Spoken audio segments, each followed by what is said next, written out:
Hi,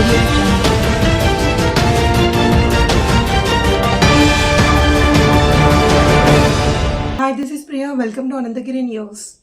ప్రతి ఇంటిలో ఒక శివాజీ రుద్రమదేవి తయారు కావాలి అని బసిరెడ్డిపల్లి స్వామి కృష్ణానంద స్వామి పేర్కొన్నారు. బుధవారం వికారాబాద్ పట్టణంలో బంగ్లాదేశ్లో హిందువులపై దాడులకు నిరసనగా హిందూ ఐక్యవేదిక ఆధ్వర్యంలో న్యూగంజ్లోని హనుమాన్ దేవాలయంలో ఆలయ హనుమాన్ చాలీసా పఠించి ఎన్టీఆర్ చౌరస్తా వరకు పెద్ద ఎత్తున ర్యాలీ నిర్వహించారు. ఈ కార్యక్రమంలో హిందూ ఐక్యవేదిక సభ్యులు, పట్టణంలోని పెద్దలు, చేవెళ్ల మాజీ ఎమ్మెల్యే కెఎస్ రత్నం, బీజేపీ జిల్లా అధ్యక్షుడు మాధవరెడ్డి, సదానందరెడ్డి, డాక్టర్ రాజశేఖర్ రెడ్డి, చిగుళ్లపల్లి రమేష్, వడ్ల నందు పెద్ద ఎత్తున యువకులు పాల్గొన్నారు.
వెంటనే ఆపాలి ఆపాలి.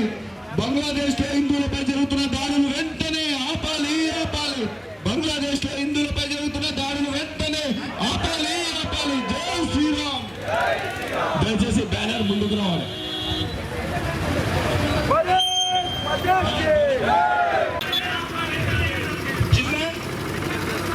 చిన్నై కృష్ణ వెంటనే బంగ్లాదేశ్ లో హిందువులపై జరుగుతున్న దాడులను బంగ్లాదేశ్ లో హిందువులపై జరుగుతున్న దాడులను జై శ్రీరామ్ జై శ్రీరామ్. బంగ్లాదేశ్ లో హిందువులపై హింసకు వ్యతిరేకంగా ఈ రోజు నిరసన పరంగా జరుగుతుంది కాబట్టి షాపులలో ఉన్న వాళ్ళు కూడా అందరూ దయచేసి ప్రతి ఒక్కరు కూడా ఈ ర్యాలీలో పాల్గొని ఈ ర్యాలీని విజయవంతం చేయాలి. జై in Bangladesh, save Hindus, save Hindus, save Hindus, save Hindus. Jai Shri Ram, Jai Shri Ram. Bangladesh lo Hindulapై జరుగుతున్న దాడులను బంగ్లాదేశ్ లో హిందువులపై జరుగుతున్న దాడులను ఆపాలి ఆపాలి. బంగ్లాదేశ్ లో హిందువులపై జరుగుతున్న దాడులను బంగ్లాదేశ్ లో హిందువులపై జరుగుతున్న దాడులను జై శ్రీరామ్. రామ లక్ష్మణ జానకి జై బోలో హనుమాన్ కి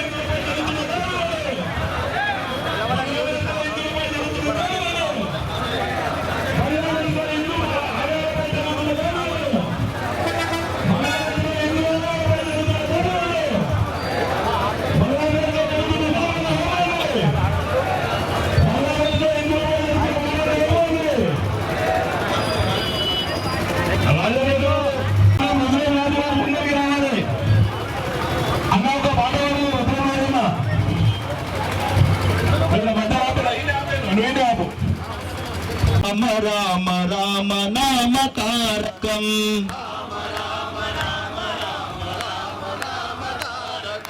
రామ రామ రామ రామ రామ నామ తారకం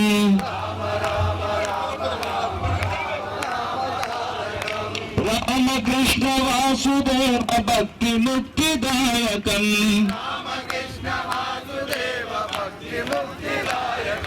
రామకృష్ణ వాసుదేవ భక్తి ముక్తిదాయకం రామ రామ రామ రామ రామ నామ తారకం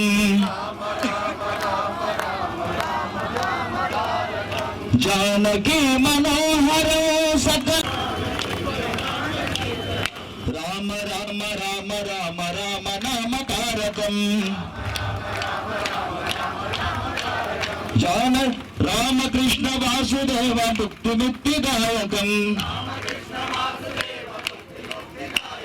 రామకృష్ణ వాసుదేవ భక్తి ముక్తిదాయకం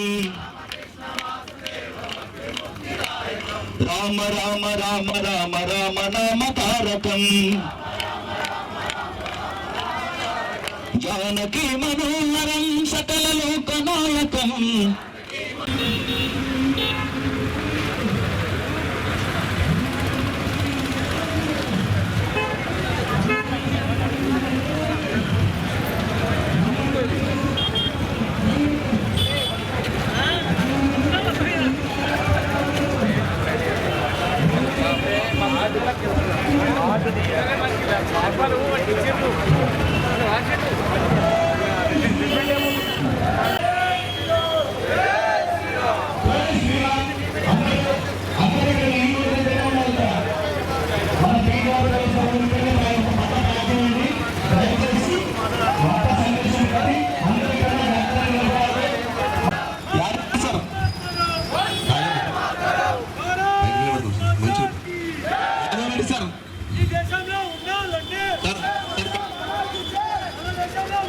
శ్రీరామ్ రాజన్న యాదవ్ రెడ్డి సార్ పైకి రాలి బసిరెడ్డిపల్లి స్వామిజీ కొంచెం అందరం మనం కింద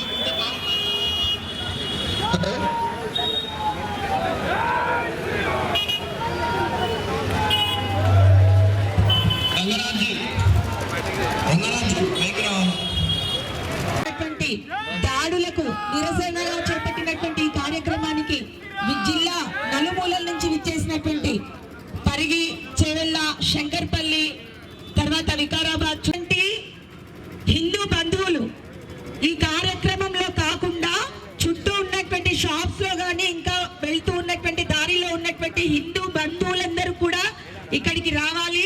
అయ్యా, ఇది హిందువుల కోసం చేస్తున్నటువంటి కార్యక్రమము, హిందువుల రక్షణ కోసం చేస్తున్నటువంటి కార్యక్రమము కాబట్టి మనం అందరం పాల్గొనాలి. దయచేసి అందరూ కూడా ఇక్కడికి రావాలి. ముందుగా శ్రీ చౌదరి యాదవ్ రెడ్డి సార్ గారు మాట్లాడతారు. హిందువులపై దాడులు జరుగుతున్నటువంటి సంఘటనల్ని ఖండించడానికి, వారికి అండగా నిలవడానికి యావత్ భారతదేశంలో ఇటువంటి నిరసన ర్యాలీలు, మహాసభలు జరుగుతూ ఉన్నాయి.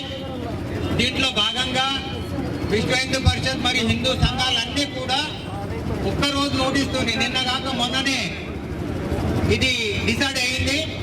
ఈరోజు బంగ్లాదేశ్లో హిందువులపై జరుగుతున్నటువంటి దాడులను ఖండించడానికి మరియు ప్రభుత్వాన్ని మీద ఒత్తిడి తీసుకురావడానికి, వాళ్ళ మీద కఠిన చర్యలు తీసుకోవడానికి మనమందరం కూడా హిందూ బంధువులందరం కూడా ఏకత్రితమై ఈరోజు హనుమాన్ మందిరం నుంచి, న్యూగంజ్ హనుమాన్ మందిరం నుంచి ఇక్కడి వరకు ర్యాలీ తీయాలని సంకల్పం చేయడం జరిగింది. దానికి మద్దతుగా ఈరోజు ఇక్కడికి విచ్చేసినటువంటి ప్రతి ఒక్క హిందూ బంధువులందరికీ కూడా పేరు పేరున నేను నమోవాకాలు తెలియజేసుకుంటా ఉన్నాను. బంగ్లాదేశ్లో షేక్ హసీనా ప్రభుత్వాన్ని అక్రమంగా కూలదోసిన తర్వాత అక్కడ హిందువుల పైన పెద్ద ఎత్తున దాడులు జరిగాయి. మాన ప్రాణాలు దోచుకున్నారు. ఎక్కడ పడితే అక్కడ గుళ్ళు గోపురాలు ధ్వంసం చేసినారు. ఇల్లు షాపులన్నిటి కూడా ధ్వంసం చేసినారు. అగ్గిపాలు చేసినారు. రోడ్ల మీద కనిపించినటువంటి హిందువులను పట్టుకొని కిరాతకంగా చంపినారు. ఇవన్నీ కూడా ప్రపంచం చూస్తూ ఉంది. సో ప్రపంచంలో ఉన్నటువంటి యావత్ హిందూ సమాజం కూడా ఇవాళ చైతన్యవంతమైంది.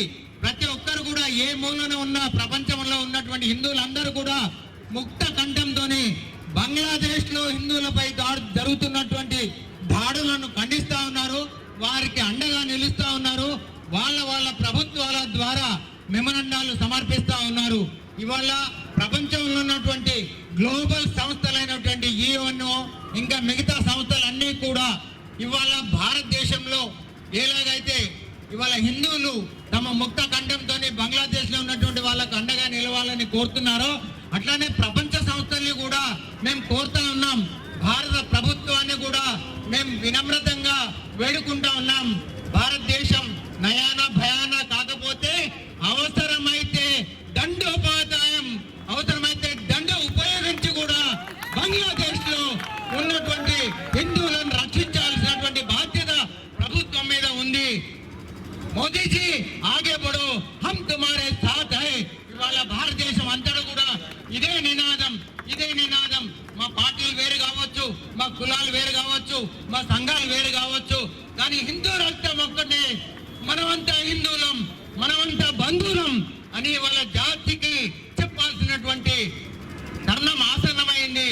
హిందూ సింహాలారా మేల్కొనండి అని ఆనాడు వివేకానందుడు ఇచ్చినటువంటి పిలుపును మళ్ళీ ఒకసారి జాతికి ఇవ్వాల్సినటువంటి అవసరం ఇవాళ వచ్చింది. మేము ప్రభుత్వాన్ని కోరుతా ఉన్నాం, భారత ప్రభుత్వాన్ని కోరుతా ఉన్నాం. అయ్యా, మీరు మిలిటరీని కానీ పోలీసుని కానీ సిఆర్పిఎఫ్ దళాలను కానీ ఉపయోగించడానికి మీకేమన్నా అడ్డంకులు ఉంటే ఇవాళ భారతదేశంలో హిందువులు రక్తం ఉడుకుతున్నటువంటి యువత సింహాల ఇవాళ వేల సంఖ్యలో లక్షల సంఖ్యలో మేము ప్రాణాలు అర్పిస్తాం అని సిద్ధంగా ఉన్నారు. Hindu protection force in Bangladesh అని ఒక ప్రొటెక్షన్ ఫోర్స్ తయారు చేయండి, మేము తయారున్నాము అని ఇవాళ భారతదేశం అంతటా కూడా ఇవాళ యువ కిషోరాలు హిందూ సింహాలు గర్జిస్తూ ఉన్నాయి. అందుకని మేము భారత ప్రభుత్వాన్ని కోరుతా ఉన్నాం, మీరు కాకపోతే మమ్మల్ని పంపేయండి, మేము ప్రాణ త్యాగాలకు సిద్ధంగా ఉన్నాం. అని చెప్పడానికి ఈ సందేశం ఇవ్వడానికి ప్రపంచంలో అందరూ కూడా హిందువులు ఒక్కటి గుర్తించాలి. ఏ దేశంలో అయితే ఆ దేశంలో ఉన్నటువంటి సంస్కృతి సంప్రదాయాలు ఏవైతే నిలబడ్డాయో ఆ జాతులు మాత్రమే ఇవాళ నిలదొక్కున్నాయి. మిగతావన్నీ కాలగర్భంలో కలిసిపోయినాయి. ఇవాళ ప్రపంచంలో అత్యంత వేగంగా విస్తరిస్తున్నటువంటి హిందూ జాతిని, హిందూ సంస్కృతిని నాశనం చేయాలని మత ఛాందసవాదులు కంకణం కట్టుకొని మన మీద దాడులు చేస్తా ఉన్నారు. దీన్ని తప్పనిసరిగా ప్రతి ఒక్క హిందూ అర్థం చేసుకోవాల్సినటువంటి అవసరం ఉన్నది. కాబట్టి మన ఐక్యతను మనం కాపాడుకోవాలి. ఈ ప్రపంచంలో హిందూ జాతి సమున్నతగా ఉన్నంత వరకు శాంతి సందేశం ఉంటుంది, శాంతియుతంగా బ్రతకగలుగుతారు. ఎక్కడైతే హిందువుల జనాభా తక్కువ అవుతుందో, ఎక్కడైతే మత ఛాందసుల వాదుల జనాభా పెరుగుతున్నదో మనం చూస్తా ఉన్నాం. అక్కడ అన్ని కూడా అన్యాక్రాంతం అయిపోతున్నది. ఈ ఒక్క సందేశాన్ని తీసుకొని మనం ముందుకెళ్ళాలి. ఇక ముందు కూడా ఇదే రకంగా మనం ఐక్యత ప్రదర్శించాలని చెప్పేసి మీ అందరితో వేడుకుంటున్నాను. ఈ సభకు ఇచ్చేసినటువంటి అందరికి మళ్ళీ ఒకసారి ధన్యవాదాలు తెలియజేస్తున్నాను. వారి ఆశీస్సులతో 1947లో దేశ విభజన జరిగింది. ముస్లింలు హిందువులు ఆ విధంగా విభజించబడ్డారు. తర్వాత అక్కడ వారికి అన్యాయం జరిగిందని 1971లో బంగ్లాదేశ్ ఏర్పడ్డది. అక్కడంతా బతుకుతున్న వాళ్ళు మన భారతీయులే. భారతదేశంలో ఒక దగ్గర బతికిన వాళ్ళే అక్కడ వెళ్ళిండ్రు. తర్వాత బంగ్లాదేశ్కి భారతదేశం ఎంతో సహాయం చేసింది. మొన్నటి వరకు ఎన్నో రకాలుగా బంగ్లాదేశ్కి భారతదేశం సహాయం చేసింది, భారత ప్రభుత్వం సహాయం చేసింది. కానీ ఏమాత్రం కృతజ్ఞత లేకుండా, అట్లానే కోవిడ్ సందర్భంలో ఇస్కాన్ వాళ్ళు ఎంతో సేవ చేసి వాళ్ళకు భోజనం పెట్టిండ్రు, వాళ్ళకి తిండి పెట్టిండ్రు, వాళ్ళకు వైద్య సదుపాయం ఇచ్చారు. కానీ కృతజ్ఞత లేని జాతి ఏదో మీకు అందరికీ తెలుసు. కృతజ్ఞత లేదు. అంత తిండి పెట్టినా, అంత మందులు ఇచ్చినా ఈనాడు వాళ్ళనే తరిమి కొట్టి నిర్వీర్యం చేసేటటువంటి ఆలోచన వాళ్ళకు పుట్టిందంటే ఎటువంటి పరిస్థితుల్లో మనం ఉన్నాం అర్థం చేసుకోవాలి. కుంభకర్ణుడు 6 నెలలు నిద్రపోయాడు. కానీ హిందూ జాతి ఆ రికార్డును విరగొట్టడానికి సంవత్సరం పాటు నిద్రపోతూనే ఉంది. హిందువులకు పట్టింపు లేదు. ఎవరో చేస్తుండ్రు. అందరూ షాపులలో బిజినెస్ చేసుకుంటా ఉన్నారు. నాకెందుకులే, వేరే వాళ్ళు చేస్తున్నారు, నేను రక్షణగా ఉన్నా. ఆ ఆలోచన ఉన్నన్ని రోజులు హిందూ జాతికి రక్షణ లేదు. అందరూ బయటికి వెళ్ళాల్సిన అవసరం ఉంది. 2 సంవత్సరాల క్రితం ఇక్కడ మనం ఒక యజ్ఞం చేసినాం. సర్వే జనా సుఖినో భవంతు, విశ్వమానవ కళ్యాణం కోసం చేసినాం.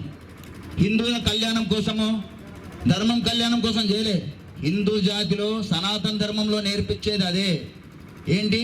సర్వే జనా సుఖినో భవంతు, సమస్త లోకాన్ సుఖినో భవంతు. అందరూ సుఖశాంతులతో ఉండాలి, అందరూ చల్లంగా ఉండాలనే విశాల భావన కలిగినటువంటి భారతీయ తత్వం, సనాతన తత్వం ఎప్పుడైతే నిర్వీర్యం అవుతుందో ప్రపంచం మొత్తం మునిగిపోతుంది. ప్రపంచం ముందరికెళ్ళాలి, మానవత్వం ముందరికెళ్ళాలంటే ఒకటి సనాతన ధర్మం నిలబడాలి. దాన్ని నిర్వీర్యం చేసినట్టు ఏ విధంగా ప్రయత్నాలు జరిపినా హిందూ జాతి కులాలకు అతీతంగా, మనకి ఇంట్లో ఉంటే మన కులం చెప్పు, బయటకు వచ్చినాక నువ్వు హిందువి, బయటకు వచ్చినాక కులం చెప్పక నువ్వు. హిందువుని ఎంత ప్రేమించాలంటే మన పిల్లల్ని ఎంత ప్రేమిస్తాం దగ్గరికి తీసుకొని అట్లా హిందువుని ప్రేమించాలి. హిందువుకు సనాతన ధర్మానికి 2 తెలుసు, శాస్త్రం తెలుసు, శస్త్రం తెలుసు. ఇంతవరకు హిందూ సమాజం శాస్త్రాన్ని మాత్రమే ఫాలో అవ్వకుండా వచ్చింది. దయచేసి ప్రపంచానికి నేను చెప్తున్నా, హిందువులు శస్త్రం వైపు వాళ్ళ కన్ను పోయేటట్టు చేయకండి, వాళ్ళ దృష్టి శస్త్రాల మీద పడేటట్టు చేయకండి, మీరు నలిగిపోతారు. ప్రపంచం మొత్తం చెప్తున్నాను, హిందువుల సహనాన్ని దయచేసి పరీక్షించొద్దు. వాళ్ళ కన్ను ఒక్కసారి శస్త్రం వైపు పడ్డగా ప్రపంచం నిర్వీర్యం అయిపోతుంది. ఇది మాత్రం సత్యం, చరిత్ర తెలుసుకోండి. దయచేసి అందరినీ హక్కున చేర్చుకొని గుండె కత్తుకునే హిందూ జాతిని నిర్వీర్యం చేయడానికి ప్రయత్నించొద్దు. హిందువులు మేల్కొంటుండ్రు, దయచేసి వాళ్ళ సహనాన్ని, వాళ్ళ ప్రేమను మీరు మిస్యూజ్ చేయొద్దు. కాబట్టి మనం ఈ యొక్క వేదిక ద్వారా, మనందరి ద్వారా భారతదేశ ప్రధానమంత్రికి ఒకటే చెప్పదలుచుకున్నా, నేను రాష్ట్రపతి గారికి చెప్పదలుచుకున్నా, బంగ్లాదేశ్లో హిందువుల మీద జరుగుతున్న వాళ్ళంతా మన అన్నదమ్ముళ్ళు, ఒకప్పుడు మన భారతీయులు వాళ్ళు. వాళ్ళని మనం రక్షించుకోకపోతే ఇంకెవరు రక్షిస్తారు? మీరు ఏ విధంగానైనా చేయండి, మీకు అండగా నిలబడతాం. ఎక్కువ తక్కువ అంటే మిలిటరీ యాక్షన్ తీసుకోండి, పడకూడదు. కానీ లేకపోతే అక్కడ ఉన్న హిందువులందరినీ భారతదేశానికి రప్పించండి. ప్రతి రాష్ట్రంలో మా దగ్గర పెట్టుకుంటాం మేము, వాళ్ళందరినీ మేము పెంచుకుంటాం. వాళ్ళకి మేము ఉపాధి, మా ఒక్క భోజనం ఒక బుక్క వాళ్ళకు బుక్క పెడతాం, అంత రెడీ హక్కున చేర్చుకుంటాం. వాళ్ళందరూ మా వాళ్ళు. దయచేసి ప్రధానమంత్రి నరేంద్ర మోడీ గారికి, రాష్ట్రపతి అందరికీ వేడుకుంటున్నా, హోమ్ మినిస్టర్కి దయచేసి మీరు రంగంలోకి దిగండి. మా హృదయాలు మా గుండెలు ఇంకా బాధ పెట్టకండి దయచేసి. కాబట్టి మేల్కోవాలి, ప్రతి ఒక్కరు ఇది నాదనే భావంతో రావాలి. నా బిజినెస్, నా దందా, నా ఇల్లు అనే భావన ఉన్నంత వరకు రక్షణ అనేది తెలుసుకోండి. అందరు బయటికి వెళ్ళినప్పుడు మనం అందరం బయటికి వెళ్ళాలి. కాబట్టి ఆ విధమైనటువంటి భావంతో ప్రతి రోగానికి ఒకటే మందు, సంఘటితము, ఐకమత్యము. కులం అనేది బయటికి చెప్పొద్దు. కులాలకు అతీతంగా నేనంతా హిందూనే, మనంతా ఒకటే అనే భావంతో ఒకటే మాట మీద ముందుకెళ్ళినాడే మనం ముందరికెళ్తాము. ఇటువంటి అవకాశం ఇచ్చినటువంటి పెద్దలకి ధన్యవాదాలు చెప్తూ జై. ఆత్మ బంధువులందరికీ దివ్య ఆశీస్సులు. బంగ్లాదేశ్లో జరిగేటి మరణభూమిపై ఐక్యరాజ్య సమితి వెంటనే స్పందించాలి. అదేవిధంగా మన దేశంలో ఆడపడుతైనటువంటి హసీనాకు తావిచ్చిన దేశం మనది. మనం రక్షించిన అన్ని దేశాలు వద్దంటే మన దేశం రక్షించినాం. మనకు ఇచ్చే ప్రతిఫలం ఏమి ఇస్తున్నారు వాళ్ళు? మన కృష్ణదాస్ వారిని ఎంబడే మనకు అప్పచెప్పాలి వాళ్ళు. అటువంటి డిమాండ్ మనము ముందు ఉంచాలి. హిందువులు మొద్దు నిధులలో ఉన్నాం మనం. ఏ బిందువుకు జన్మించినా హిందువులని గర్వించాలి. ఇక్కడ అందరం హిందువులం. హిందూ దేశం ఇది. హిందూ మహాసముద్రం ఎంత పెద్దదో ఈ మతం మూలంగా అంత పెద్దదన్నమాట. హిందూ మహాసముద్రంలో నీరు తరిగిపోదు, ఈ హిందూ మతంలో మనుషులు కూడా తరిగిపోరు అన్నమాట, ఎన్ని ప్రయత్నాలు చేసి. అందుకు ప్రతి ఒక్కరు కూడా స్పందించి ప్రధానమంత్రి, అదేవిధంగా ఆంధ్రాలో ఉప ముఖ్యమంత్రి వాళ్ళు బాగా స్పందిస్తున్నారు. వాళ్ళు ఆయన ఒకటి మన దేశంకు యుగానికో యుగ పురుషులు కొడతారు శివాజీ లాంటి వాళ్ళు. ప్రతి ఇంటిలో, ప్రతి హిందూ ఇంటిలో ఒక శివాజీ తయారు కావాలి. ఈ రోజుల్లో ప్రతి ఇంటిలో ఒక ఝాన్సీ రాణి, రుద్రమ్మబాయి తయారు కావాలి. అప్పుడైతేనే మన దేశాన్ని మనం రక్షించుకోగలుగుతాం. కనుక జై భారత్ మాతా కీ, జై గోమాతా కీ, జై భూమాతా కీ.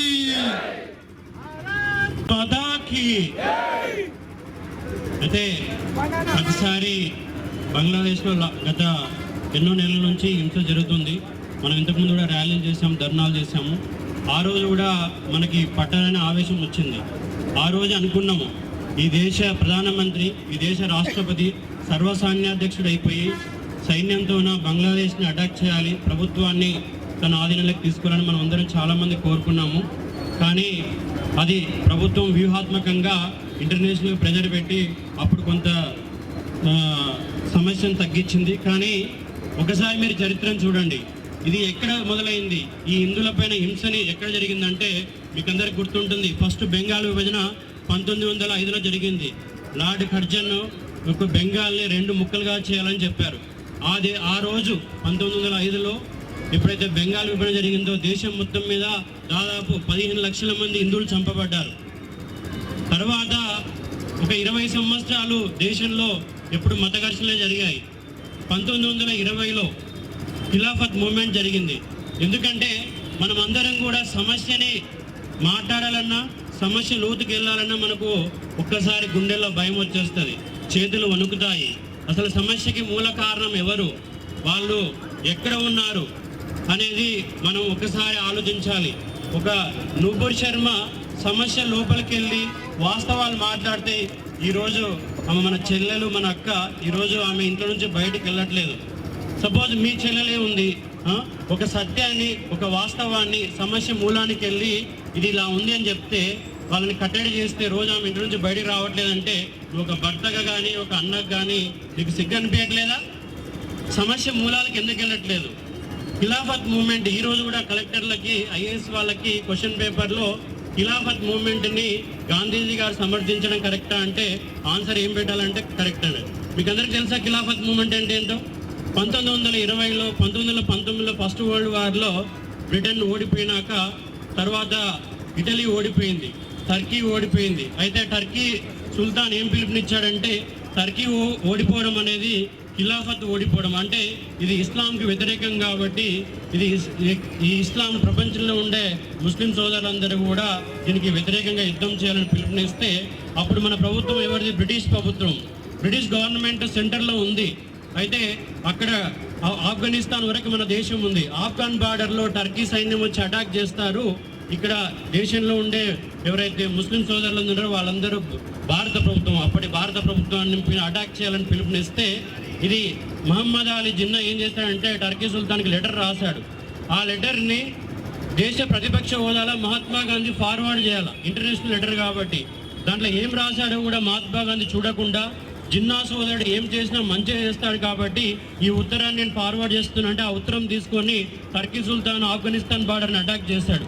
అయితే బ్రిటిష్ వాళ్ళు మన ప్రభుత్వాలకు ఉండరు, వాళ్ళు ఆ విషయాన్ని వెంటనే పసిగట్టి అక్కడే ఆఫ్ఘన్ బార్డర్ని టర్కీ సైన్యాన్ని చంపేస్తే దేశంలో కేవలం ఖిలాఫత్ మూవ్మెంట్ అనేది దాదాపు 10 లక్షల మంది హిందువులు చంపబడ్డారు. అంటే నిష్కారణంగా ఏ కారణం లేకపోయినా ప్రపంచంలో ఎక్కడ ఏ సంఘటన జరిగినా కూడా మన వీధుల్లో మన మహిళలు కావచ్చు, మన ఆడపిల్లలు కావచ్చు, మన రక్తం కావచ్చు, ఇది ఏర్లై పారుతూ ఉంది. ఒకసారి మీరు గమనించండి, తర్వాత 1920 తర్వాత ఏ ఘర్షణకు కూడా హిందువులు కారణం కాదు. దాదాపు 27 సంవత్సరాలు ప్రతి సంవత్సరం మత ఘర్షణ జరిగినాక మన ఊర్లో తాగుబోతు పెద్ద మనుషులు ఉంటారు, విషయం తెలియకుండా పంచాయతీ చెప్తా ఉంటారు. అరే రోజు కొట్టుకుంటారా, మీరు విడిపోండి, ఇంకా పంచాయతీ వద్దు అని చెప్పేసి ఆ రోజు తాగుబోతు పెద్ద మనుషులు ఏం చేశారంటే రోజు హిందూ ముస్లింలు కొట్టుకుంటున్నారని చెప్పేసి దేశాన్ని విభజించమని చెప్పారు. 1905లో ఒకసారి బెంగాల్ విభజన అయింది, మళ్ళీ 1947లో దేశ విభజన అయింది. ఆ రోజు కూడా కేవలం ఇక్కడ కొన్ని లక్షల మంది హిందువులు ఉన్న కేవలం ఇక్కడ ఒక 100-200 మంది ఉన్నారు. చాలా మంది హిందువులు ఈ రోజు ఎక్కడైతే హింసకు గురవుతున్నారో అక్కడ ఉన్న బంగ్లాదేశ్ హిందువులు కావచ్చు, ఈ దేశంలో హిందువులు కావచ్చు, ఎవరు కూడా రోడ్డు మీదకి రాలేదు. దేశాన్ని ఎట్లా విభజిస్తారు? ఇది పరిష్కారమా? మతం అనే ఆధారంగా ప్రపంచ చరిత్రలో ఎక్కడ కూడా ఏ దేశం విభజించబడలేదు. మీరు గుర్తుపెట్టుకోండి, భారతదేశం 1947 మిడ్ నైట్ అనే ఒక ఇండిపెండెన్స్ బుక్లో 2 జ్యూస్ రాశారు. ఆ పుస్తకంలో ఏం రాసిందంటే ప్రపంచ చరిత్రలో ఎక్కడైనా దేశాలు విభజించబడ్డాయి లేదంటే ప్రజలు ఇక్కడి నుంచి అక్కడికి పెద్ద ఎత్తున లక్షల కోట్లలో మైగ్రేట్ అవుతారు. దానికి కారణం ఏముంటుందంటే ప్రకృతి ఉంటుంది. అక్కడ ఒక లావా రావడము, ఒక ఉల్కాపాతం రావడము, లేకపోతే అక్కడ ఎడారిలాగా వాటర్ లేకపోవడము జరుగుతుంది. కానీ ప్రపంచ చరిత్రలో కేవలం మతం ఆధారంగా కోట్ల మంది కరాచీ నుంచి ఢిల్లీ వరకు జనాలు నడుస్తుంటే 40 మైళ్ళ విడుదలలో అన్ని లక్షల మంది బాటపడ్డారు. అంటే ఎలాంటి ఆలోచన లేకుండా, విచక్షణ జ్ఞానం లేకుండా ఆ రోజు దేశాన్ని విభజించారు. మీరు ఈరోజు అందరూ దీనికి సాక్షి. వాళ్ళు ఎవరైతే విభజించారో వాళ్ళు లేరు, కానీ మీరు చూస్తున్నారు. ఆ రోజు 1947లో దేశ విభజన జరిగింది. మరి ఈ రోజు అక్కడ ఉన్న హిందువులకు న్యాయం జరుగుతుందా? చెప్పండి మీరు న్యాయం జరుగుతుందా? మరి మన ఆలోచన ఆ రోజు 1947 అంటే అది మన వాళ్ళే, మన పెద్దలే. ఆ రోజు వాళ్ళకి ఎట్లయితే బుద్ధి పని చేయలేదో ఈ రోజు మనకి చాలా మందికి బుద్ధి పని చేయట్లేదు. మనకి కార్యాచరణ తెలియదు, ఏం చేయాలో తెలియదు, సమస్యని మనం ఎట్లా పరిష్కరించాలో తెలియదు, ఎట్లా కూర్చోవాలో తెలియదు, ఎట్లా చర్చించాలో తెలియదు. కేవలము ఏదైనా సంఘటన వస్తే మనము కేవలం ఒక ర్యాలీ చేయడం, ఒక ధర్నా చేయడం కాదు, సమస్య మూలాలకు వెళ్ళాలి. మనం హిందువులను ఎడ్యుకేట్ చేయాలి. ప్రపంచంలో 1100 సంవత్సరాల కింద స్టార్ట్ అయిన ఒక మతం పక్కకి పెట్టి కేవలం జాతులను నాశనం చేసుకుంటూ ఒక్కొక్క దేశం ఇప్పుడు 56 దేశాల్లో విస్తరించి ఉంది. 2000 సంవత్సరాల కింద మొదలైన ఏదైతే క్రిస్టియన్ మతం ఉందో మతాన్ని వాళ్ళు పక్కకు పెడుతున్నారు. మీరు చూసుకోండి, వాళ్ళ ఇంట్రెస్ట్ మతం కానే కాదు, జాతి అంటే రాజ్యాధికారం. వాళ్ళకి ఎప్పుడు సాయం చేయడు. ఎందుకంటే ముస్లిం పైన హిందూ యుద్ధం చేస్తే భగవంతుడు సాయం చేయడు, నీకు సాయం చేయడు, ముస్లిం సాయం. ఎందుకంటే ఆయన సర్వాంతర్యామి. వారి సంకల్ప శక్తికి, ముస్లిం యొక్క సంకల్ప శక్తికి కారణం భగవంతుడే. నీ సంకల్ప శక్తి కూడా భగవంతుడే. నువ్వు సంకల్ప శక్తిని వదిలేసి, నీ శక్తిని వదిలేసి, కర్తవ్యాన్ని వదిలేసి, ధర్మ బుద్ధిని వదిలేసి, నీ ఆలోచన శక్తిని వదిలేసి కేవలము ఎవరినో నిందించుకుంటూ, పరాయి వాళ్ళని నిందించుకుంటూ నువ్వు కేవలం గుళ్ళు గోపురాలకి లిమిట్ అయిపోయి మతం అంటే అదే అని అనుకుంటున్నావు. కానీ ఇదంతా కూడా మన యొక్క అంటే మనలో వీర్యత్వం లేకపోవడము, మన ఆలోచన బుద్ధి కరెక్ట్గా లేకపోవడము, ఇదే సమస్య. వాళ్ళు క్లియర్ కట్గా ఉన్నారు. వాళ్ళకి ప్రపంచంలో అధికారం కావాలి, అన్ని దేశాలు వాళ్ళ గుప్పెట్లోకి రావాలి. కాబట్టి ఇక్కడ కేవలం ఈ బంగ్లాదేశ్ హిందువులపైన జరుగుతున్న దాడి కాదు, ఇదంతా మన పైన జరుగుతున్న దాడి. ఏదో రోజు ఈ వికారాబాద్లో కూడా అలాంటి రక్తపాతం జరుగుతుంది. కాబట్టి మనం అందరం సిద్ధం కావాలి. మీరు ఇంటికి వెళ్ళి మీరు చేయాల్సిన బాధ్యత ఏంటంటే ఒక్కసారి చరిత్ర మూలాలకు వెళ్ళండి, ప్రశ్నించండి, నిర్భయంగా మాట్లాడండి, భయం ఇప్పటి నుంచి బయటికి రండి. ఏది మనం ఒక్కసారి స్వేచ్ఛగా మాట్లాడడం వల్ల మనం ఏమి నష్టపోవట్లేదు. కాబట్టి హిందూ సోదరులారా, ఈ అవకాశం ఇచ్చినందుకు ధన్యవాదాలు. మీరందరూ కూడా ముందుకు రావాలి, ఐక్యంగా ముందుకు సాగాలని కోరుకుంటున్నాను.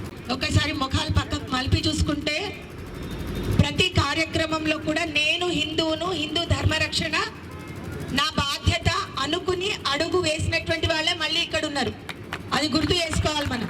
ఇవాళ చేసినటువంటి కార్యక్రమం ఏదైతే ఉన్నదో, ఈరోజు కార్యక్రమం ఏదైతే ఉన్నదో, సాధారణ హిందూ సమాజం కూడా కదలాలి అనే ఉద్దేశంతో చేపట్టినటువంటి కార్యక్రమం. కాబట్టి దానికి దీనికి ఏమైనా భిన్నత్వం ఉందా అనేటటువంటి ఒక విషయం గమనించాలి. ఇవాళ ఇది గత 3 నెలల నుంచి ఇది 4వ కార్యక్రమం అన్నా. ఇది గత 3 నెలల నుంచి ఇది 4వ కార్యక్రమం. అంటే భవిష్యత్తులో ఇంకా ఇలాంటి ఎన్ని దాడులు జరగబోతున్నాయో, ఎన్ని నిరసనలు మనం చేపట్టాలో, రేపటి పరిస్థితి మన ఏంటో ఒకసారి అర్థం చేసుకునే ప్రయత్నం చేద్దాం, ఆలోచించే ప్రయత్నం చేద్దాం, హిందూ సమాజంలోకి ఈ విషయాన్ని తీసుకెళ్లేటటువంటి ప్రయత్నం చేద్దాం. ఇందాక స్వామీజీ అన్నట్టు అన్నట్టు అందరూ నిద్రలో ఉంటే కుదిరే పని కాదు ఇది. కాబట్టి ఇది మిగిలినటువంటి వాళ్ళ మీద ఎవరి మీద నిందలు వేయడం కాదు. ఒక్క విషయం గుర్తుపెట్టుకోవాలా, ఒకే ఒక్క పదం సెక్యులర్. సెక్యులర్ అనే ముసుగులో హిందువులు చేస్తున్నటువంటి కుట్రలే దీంట్లో పెద్ద పాత్ర పోషిస్తున్నాయి. ఇది గట్టిగా చెప్పొచ్చు మనం. కాబట్టి ఒక విషయం గుర్తుపెట్టుకోవాలా అన్నా, మీరు ఇందాక సార్ చెప్పిండు మూలాలకెళ్ళండి. సెక్యులర్ అనే పదానికి అర్థమేంటో అర్థం చేసుకోండి ముందు. అయ్యా, ఈ దేశంలో హిందువులు ఏ రోజు చరిత్ర తిరగేస్తే తెలుస్తుంది, ఒక్క దేవాలయం పైన, ఒక్క దేశం పైన, ఒక్క జాతి పైన దండయాత్రలు చేసినట్టు కానీ, వాళ్ళ మీద దాడులు చేసినట్టు కానీ హిందూ చరిత్రలో లేదు. ఎప్పటికప్పుడు మనల్ని మనం ప్రొటెక్ట్ చేసుకుంటున్నాం, మనల్ని మనం కాపాడుకుంటున్నాం. అంటే హిందూ జాతి లోకాన్ని క్షేమంగా ఉండాలని తలుస్తూ తనని తాను సంరక్షించుకునే పని నిత్యం చేస్తా ఉన్నది. ఇవాళ అది పీక్స్ లోకి వచ్చిందని మనం అర్థం చేసుకోవాలా. ఇంకా నిర్లక్ష్యంగా ఉంటే మన పిల్లల్ని, వాళ్ళ భవిష్యత్తుని మనం కాపాడలేనటువంటి పరిస్థితి ఉన్నది. కాబట్టి అది గుర్తు చేసుకోవాలా. ఒక మాట చెప్తా ఉన్నారు, నేను ఒక మాట చెప్తా. ఒక పెద్ద మనుషులు చెప్తారు మనకి హిందూ ధర్మం అంటే ఏంటి తెలుసా? ఇవాళ బంగ్లాదేశ్ విషయంలో కావచ్చు, దేశంలో జరుగుతున్నటువంటి దాడులు కావచ్చు, దేన్నైనా కూడా ఎదిరించాలంటే హిందూ సమాజం యొక్క లక్ష్యం ఏంటంటే ఒక మాట చెప్తారు, అయ్యా మామూలుగా మనం అంతా కూడా శాంతి శాంతి శాంతి, అహింస అహింస. అహింస అంటే ఏంటి? ఒక చెంప మీద కొడితే ఇంకో చెంప చూపెట్టమనేది నమ్ముతామా మనము? లోకంలో ఎక్కడైనా జరుగుతుందా? ఎవరైనా చేస్తారా? చిన్న పిల్లాన్ని కొడితే వాడికి కొట్టడానికి చేత కాకపోతే అరుస్తాడు, గట్టిగా ఏడుస్తాడు, లేకపోతే పారిపోతాడు, వాడిని ప్రొటెక్ట్ చేసుకుంటాడు, కానీ ఇంకొక చెంప చూపెట్టాడు. కాబట్టి వాళ్ళ హిందువులు కేవలం రాజ్యాంగబద్ధంగా ప్రతి కార్యక్రమంలో భాగస్వామ్యం పంచుకుంటూ మన ధర్మాన్ని మనం పరిరక్షించుకున్న పనిలో ఉన్నాము. ఒక హిందూ సమాజము రాజ్యాంగానికి అనుగుణంగా లేకపోతే సమాజం ఎట్లుంటుందో ప్రశ్నించుకోవాలి. మనకు ప్రత్యేకమైన చట్టాలు లేవు, మనకి ఇంకొక రకమైనటువంటి చట్టాలు ఏమి కూడా లేవు. కాబట్టి మనం రాజ్యాంగానికి అనుగుణంగా వెళ్తున్నాము. కాబట్టి సెక్యులర్ ముసుగులో ఉన్నటువంటి హిందువులు దీన్ని ఒక్కసారి ఆత్మ పరిశీలన చేసుకోవాలా. ఇది నా సమాజం, ఇది నా ధర్మం, కాబట్టి ఇది నా దైవం. నీవు ఇవాళ దైవాన్ని కాపాడే పనిలో ఉండాలి. ఒకప్పుడు రాముని మొక్కితే భక్తుడు, రాముని మొక్కితే హిందువు. ఇవాళ రామాలయ నిర్మాణం దగ్గర నిలబడితే హిందువు. ఒకరోజు శాస్త్రాన్ని చదివితే హిందువు. ఇవాళ శాస్త్రాన్ని కాపాడుకుంటే హిందువు.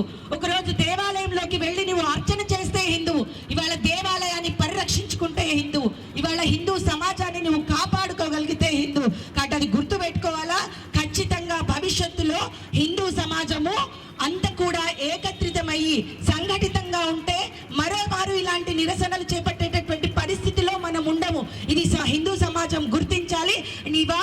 వచ్చినటువంటి హిందూ బంధువులందరికీ కూడా హిందూ ఐక్య వేదిక తరఫున ధన్యవాదాలు తెలియజేస్తా ఉన్నాము.